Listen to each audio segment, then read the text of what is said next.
How's it going, everyone? My name is Dan, but you can call me Malone, and if you filled up your car with petrol or diesel lately, you might have noticed that it's a tad bit more expensive than normal. In fact, you've probably found that the price of your weekly shop has increased, as has the price of alcohol, general utilities, and many other things which we pay for in our day-to-day lives. This is all thanks to inflation. Now, unless you've been living under a rock for the past year, you'll no doubt be aware that global economies are undergoing a period of very high inflation. In fact, this is a topic we've discussed multiple times here on the channel. And to be honest, it's no surprise that inflation is so heavily reported on by news outlets, simply because it's a very important topic. But let's be real, many of us don't fully understand what inflation is, why it's so high at the moment, and how it will affect us in the future. It's fair to say that we see the increase in prices, and that's really the extent of it. We don't consider anything further. In this video, I want to change that. Inflation impacts each and every one of us. Therefore, it's your responsibility to understand what's going on with inflation. We'll recap on the basics of inflation, we'll highlight the circumstances which got inflation to where it is today, and most importantly, we'll talk about how inflation is only part of a much bigger problem. Before we jump in, if you find today's video useful, don't forget to show your support for the YouTube algorithm by leaving a like. And if you want to see more like it in the future, hit that subscribe button. Okay, so to briefly recap on inflation, inflation is a term which is used to describe an increase in the price of goods and services in the economy. Inflation itself is measured by what's known as the Consumer Price Index, or CPI for short. The CPI is a measure for the change in prices of various goods and services in the economy. If the CPI measures an increase in prices, that's known as inflation. If instead the CPI measures a decrease in prices, that's known as deflation. CPI data is used by global central banks to assess how stable or unstable prices are in the economy. Prices will be seen as stable provided they remain at an average long-term inflation rate of 2% or under. If prices are unstable, then the central banks will use the various tools available to them to bring things under control. The most recent data from the United States shows that prices have increased by 7.9% between February 2021 and February 2022. To put that in context, that's the largest one-year increase in the US in 40 years. It's also the third largest monthly increase in the past 12 months. Another way to look at it is that in the past 12 months, you've gotten a 7.9% pay cut. The reason why is because your money's ability to buy things has decreased, and you now require more money to be able to buy the same things that you used to be able to buy before. This concept is known as the purchasing power of your money, and as prices continue to rise, your money's power to purchase things goes down. Meaning, if your pay is not increasing each year at a rate which is equal to or greater than the rate of inflation, then you've gotten a pay cut,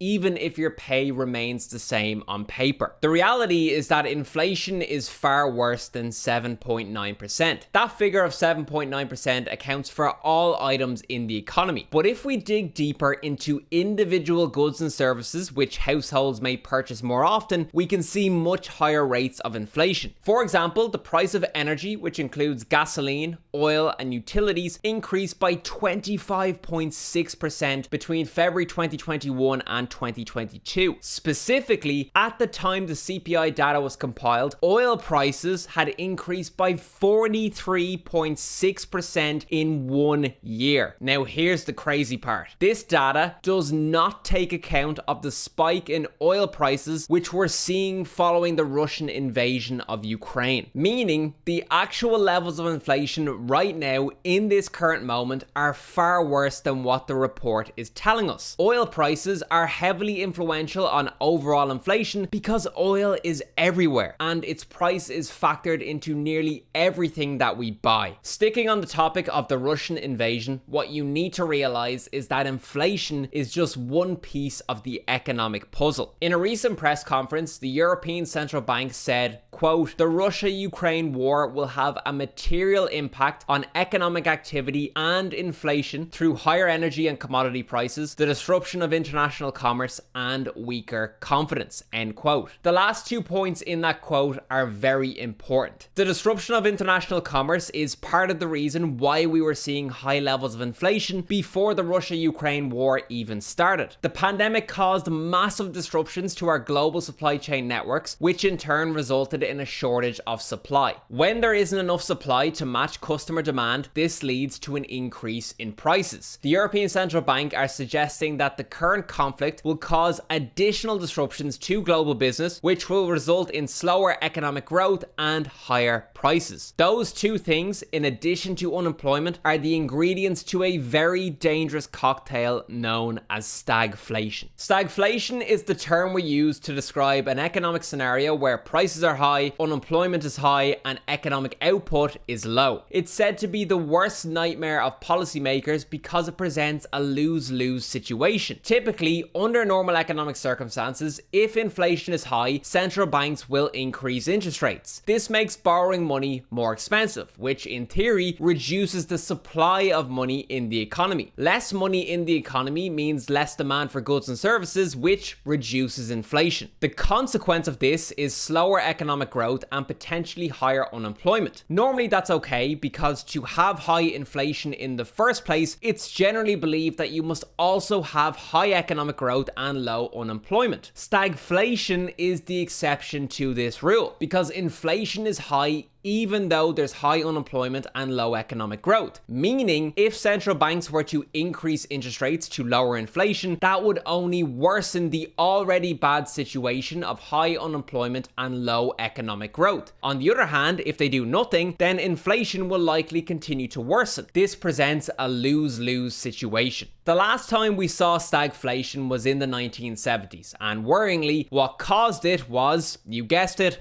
rising oil prices. Let's visualize how this all comes together. You have the Russian-Ukrainian war. That war causes the price of oil to skyrocket. Because oil is critical to the production of many goods and services, the cost of doing business increases significantly. Businesses can no longer afford to produce and sell the same level of output that they could previously. So, supply decreases. Decreases in supply results in an increase in inflation. That's our first component. Because businesses are selling less, total output is lower, resulting in slower economic growth. That's our second component. Less output by businesses results in a lower need for staff, resulting in higher unemployment. And that's our third and final component. All of this is before you even consider the lasting effects of the pandemic, which is obviously something that didn't exist in the 1970s. US Treasury Secretary Janet Yellen expects inflation in 2022 to remain uncomfortably high, while the European Central Bank are projecting worst-case high inflation to 2024. Bear in mind that the last thing these bodies want is panic, so it's unlikely that they'd ever go on record telling us the true extent of their fears. All of this is happening against the backdrop of fading monetary support from central banks. We saw unprecedented levels of support from global central banks when the pandemic hit in 2020, as they proceeded to print trillions of dollars and euros to keep the economy from falling into a recession. That level of support naturally resulted in high inflation, and the US Federal Reserve responded by reducing that support to zero, as well as having intentions to raise interest rates multiple times in 2022, starting from this month. But now, with the looming risk of stagflation, there's massive uncertainty as to what future policies will look like. The bottom line here is that while inflation might be the buzzword hitting the headlines at the moment, the problem is actually far greater than that. That's not to say that inflation alone isn't a big problem. It is. In fact, inflation is a self-fulfilling prophecy. Say I'm a consumer who wants to buy a PC. I know that inflation is high at the moment, and therefore I have an expectation that the PC will cost me more in 3 months' time than it will today. So what am I going to do? I'm going to buy the PC today. And what happens when you have lots of consumers buying things today in anticipation of prices rising tomorrow? Prices will rise tomorrow. So the expectation of inflation alone causes further inflation. A similar effect can be seen with rising wages. Employers pay their staff more money to account for rising prices in the economy. Paying your staff more money means higher business costs. Higher business costs are oftentimes passed on to the customer where possible, leading to an increase in prices. So the effect of protecting your workers from inflation in turn causes more inflation. This is why one of the core objectives of global central banks is to keep inflation in check. Naturally, you might be wondering what you can do to protect yourself. When it comes to inflation, the answer lies in investing. If we leave all of our cash sitting idle in a bank account during these times, we're guaranteed to lose money. Because again, inflation reduces your money's ability to buy things. So we turn to the likes of the stock market in the hopes that when invested, our money will earn a return that keeps pace with or exceeds the rate of inflation. If you want to learn more about investing, I have lots of videos designed for beginners on the channel which you'll find useful. Let me know if you have any questions on anything we've discussed in this video and I'll do my best to answer. So I really do hope you enjoyed the video here today. As always, if you did enjoy the video, please do let me know in the comment section below. Leave a like on the video, subscribe to the channel, and I'll see you in the next one. Cheers.